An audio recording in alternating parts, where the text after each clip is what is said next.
Hello guys, good morning. कैसे हो आप सब? आई होप आप सब सही होंगे। तो भाई थंबनेल देख के आपने देख ही लिया होगा। तो मैं आज बात करने वाला हूँ एक इंश्योरेंस कंपनी के बारे में जिसका नाम है टीके।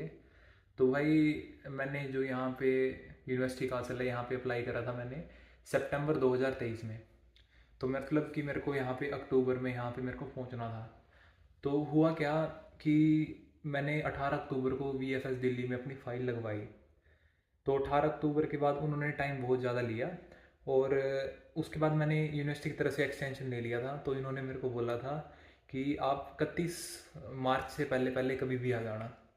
मतलब अगर आपको सेमेस्टर स्टार्ट करना है विंटर वाला तो 31 मार्च से पहले कभी भी आ जाना। तो जो इन्होंने बोला कि आप विंटर सेमेस्टर के एंड से पहले पहले, तो विंटर सेमेस्टर भाई स्टार्ट होता है इनका अक्टूबर में और ख़त्म होता है इनका 31 मार्च को। तो 31 मार्च से पहले पहले कभी भी आ जाना। लेकिन हुआ क्या, मेरा वीज़ा डिले के कारण मेरा वीज़ा आया भाई 4 अप्रैल को। और उसके बाद मैंने अपनी flight as soon as possible करवाई। मतलब मेरे वीज़ा पे डेट थी 4 अप्रैल, लेकिन मेरे को मिला वो 10 अप्रैल तक।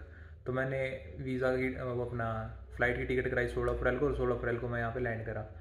तो उसके बाद भाई मतलब मैंने समर सेमेस्टर तो वैसे ही अप्लाई कर रखा था कि समर सेमेस्टर की फ़ीस के लिए।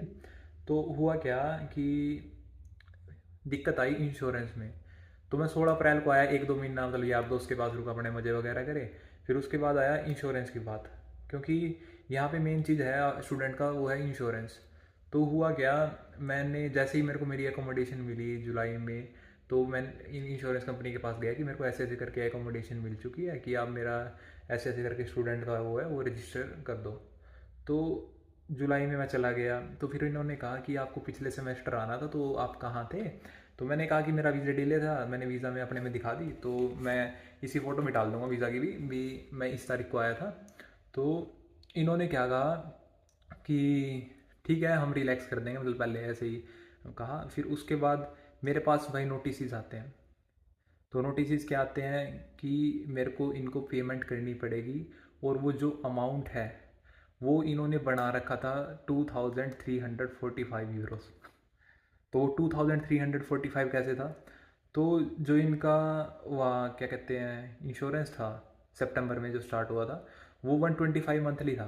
तो सितंबर से लेके सितंबर, अक्टूबर, नवंबर, दिसंबर, जनवरी, फरवरी, मार्च, अप्रैल, मई, जून, जुलाई, अगस्त, सितंबर, अगले सितंबर तक का, मतलब पूरे एक साल का इन्होंने बना रखा था। और उसके अलावा नेक्स्ट 6 मंथ का और जोड़ रखा था, जो मतलब मार्च में ख़त्म होना था। तो मैं सभी की फ़ोटोज़ आपको नीचे दिखाता रहूँगा, देखते रहना आप। तो उसके बाद क्या था कि चलो भाई ठीक है, इन्होंने नोटिस भेज दिया। लेकिन नोटिस इन्होंने टीके ने नहीं भेजा। नोटिस मेन बात ये है, इंश्योरेंस कंपनी ने नोटिस नहीं भेजा। ये नोटिस आया मेरे को कैपिटल से। तो मतलब जो यहाँ पे ईडी वगैरह होती है, एनफोर्समेंट वगैरह का, उनका नोटिस आया कि आपको ऐसे ऐसे करके टीके का अमाउंट पे करना है, उन्होंने आपके खिलाफ कंप्लेंट लॉन्च करी है। तो मैंने कहा चलो ठीक है भाई, कोई बात नहीं, जो अमाउंट हो तो देना ही है। तो फिर उसके बाद क्या था कि मैं इनके पास गया कि माँ मेरा ऐसे ऐसे अमाउंट है, ये है वो है, मेरे को कब तक सबमिट करना है? तो ये बोले कि 15 सितंबर तक कर देना, फिर कहते हैं 23 सितंबर तक कर देना। तो उसके बाद पता क्या बात है, मेन चीज़ होनी चाहिए बंदे को कि यार 2300 यूरो अमाउंट बहुत ज़्यादा बड़ा होता है। और वो भी आप तब का पे कर रहे हो जब आप नहीं आए। तो मैं क्या गया, बार बार इनके पास जाता रहा कि मैं इतना अमाउंट नहीं पे कर सकता, मैं इतना अमाउंट नहीं पे कर सकता। ये बार बार मतलब इनको कंप्लेंट लॉन्च करते रहे, तो कि मतलब नहीं कर सकता। तो बार बार मतलब कई बार उन्होंने रिजेक्शन दिया कि अ, आपको देना पड़ेगा। मैंने फिर यहाँ पे जो मेरी यूनिवर्सिटी के लीगल एडवाइज़र है उनसे भी कंसल्ट करा था, जो यहाँ की मास्टर स्टूडियम के नाम से है मेल। तो वहाँ पे भी मेल करा, तो उन्होंने भी कहा कि आपको देना पड़ेगा क्योंकि आपको सितंबर में आना था। तो फिर लास्ट क्या हुआ, इन द लास्ट वो इन्होंने मेरी रिक्वेस्ट एक्सेप्ट कर ली, क्योंकि मैं इनके पास बार बार जा रहा था।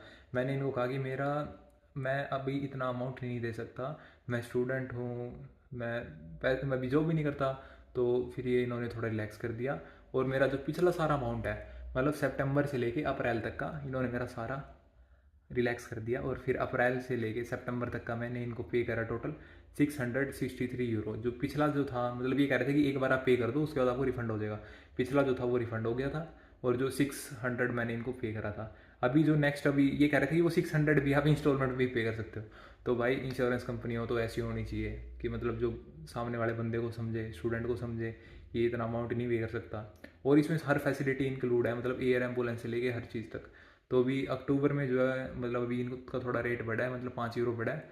तो 131 यूरो की वो इंस्टॉलमेंट बन जाएगी। तो मैं सारी डिटेल्स वगैरह डाल दूंगा। तो एक चीज़ यहाँ से मेरे को क्या पता चला कि जैसे आप यूनिवर्सिटी में अप्लाई करते हो, क्योंकि यूनिवर्सिटी में अप्लाई तभी होगा जब आप इंश्योरेंस लोगे।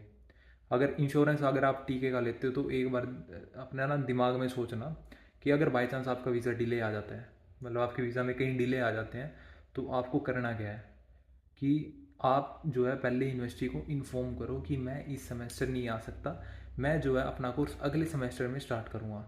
तो ये चीज़ आपको मेन ध्यान में रखनी है कि अगर बाई चांस आपका वीज़ा डिले होता है, मेरा वीज़ा डिले होने का कारण था भाई मेरा ब्लॉक अकाउंट, ठीक है।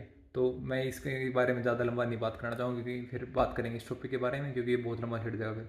तो मेन चीज़ क्या है कि आप यूनिवर्सिटी को इन्फॉर्म कर दो कि मैं नहीं आ सकता क्योंकि मेरा अगले में। लेकिन फिर देखो, अगर मेरे नज़रिए से देखें कि मैंने जो है इनसे 31 मार्च तक की मैंने एक्सटेंशन ले रखी थी, उसके बाद मैं 16 अप्रैल को यहाँ पे आ गया, 4 तारीख को मेरा वीज़ा आया, तो मेरा कारण जेनविन था।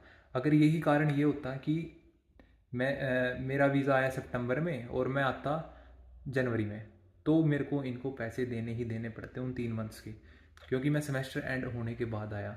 तो ये मेरा लक लगा लो, कैसे भी लगा लो, तो इस करके मेरा जो अमाउंट है वो इतना अमाउंट मेरा बच चुका है। तो भाई अगर कोई इंटरनेशनल स्टूडेंट आना चाहता है तो मैं उसको रिकमेंड करूँगा कि वो पहले मतलब ना डिसाइड करे कि उसको कौन से सेमेस्टर में, मतलब प्लानिंग होनी चाहिए कि मैं अगर सितंबर में आ रहा हूँ तो मैं अप्लाई करूँगा मई से, मई जून से मैं अप्लाई करना स्टार्ट करूँगा सितंबर के लिए, तब जाके वो वीज़ा आता है, क्योंकि प्रोसेस जो है इतने टाइम खा जाती है। तो ये चीज़ें अपने ज़रूर दिमाग में रखना। भाई इसकी ना मैंने ना जैसे फाइल बना रखी है, जो जो इन्होंने मेरे को भेजना स्टार्ट करा, तो 1 जुलाई को मेरे को पहला नोटिस ये था। उसके बाद मैं दिखाता हूँ जो अमाउंट का इन्होंने मेरे को भेजा, ये देखो आप, मैं दिखाता हूँ 1 मिनट। ये था जो मेरे को नोटिस आया, तो वो आया था होप सोलमार्ट की तरफ से कि मेरे को टीके के मतलब 7/9/2023 से जो मेरा अमाउंट है वो मेरे को इनको देना है। ये बनाया था इन्होंने 1548 यूरो का। और ये तो था, अब ये देखो मतलब 1548 यूरो इन्होंने टोटल का मेरे को एक नोटिस भेज रखा था कि 1548 यूरो आपको 15 सितंबर से पहले पहले टीके को देने हैं, मतलब टीके को या इनके अकाउंट में या डालने, ये अकाउंट डिटेल्स हैं। जो टीके के ने नोटिस दिया कि 2300 यूरो का, वो भी दिखाता हूँ मैं आपको। मेरा टीके की तरफ से इन्होंने कहा था कि 1554 तो अभी ड्यू इमीडिएटली है, ये ड्यू अभी करना पड़ेगा। उसके अलावा ये रहा देखो 2345 का बना रखा है, ये इन्होंने 10 सितंबर 2024 से, ये मतलब देखो 3/2025 तक का है ये टोटल 2345।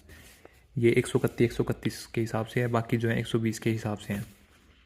तो ये आप देख सकते हो, मैं इसी फ़ोटो पे डाल दूँगा। अब मेन बात यह है कि भाई इसको डिले मत करना, कि मतलब जैसे आप क्या करते हैं, अपन इग्नोर करते हैं कि भाई छोड़ यार आगे देखेंगे, इस मैटर को आगे सोल्व करेंगे, आप देखते नहीं है। तो हुआ क्या, अभी जैसे अक्टूबर आ रहा था, तो अक्टूबर पे क्या था, हमारा नया सेमेस्टर स्टार्ट होना था। तो मैंने यूनिवर्सिटी की फ़ीस भर दी, लेकिन यूनिवर्सिटी ने मेरे को मतलब रजिस्ट्रेशन नहीं करा मेरा अक्टूबर सेमेस्टर के लिए। क्यों? क्योंकि वो कह रहे थे कि आपका पेंडिंग पेमेंट अमाउंट है टीके की तरफ से, मतलब आपको टीके को पहले वो क्लियर करना पड़ेगा इशू, उसके बाद हम आपको रजिस्टर करेंगे। तो भाई ये चीज़ें वगैरह थोड़ा देखना, ताकि ये यूनिवर्सिटी को नोटिस ना भेजें कि आपको इंश्योरेंस का पे अमाउंट है, आपको पहले ये इशू सोल्व करना पड़ेगा। तो अपना ये सारी चीज़ें थोड़ा मैनेज करके रखना, मतलब अपडेट रहना टाइम के साथ ना, कि जो चीज़ करनी है यार वो तो करनी है, अब जो इनको देने हैं वो देने ही हैं। 130 हो चाहे 120 हो चाहे कितने ही हो। रही बात 2300 यूरो की, मैं तो वो भी देने तक तैयार था, लेकिन मैं बार बार जाता रहा तो उन्होंने मेरा रिलैक्स कर दिया अमाउंट, वो मेरे को 663 यूरो कुछ देने पड़े थे।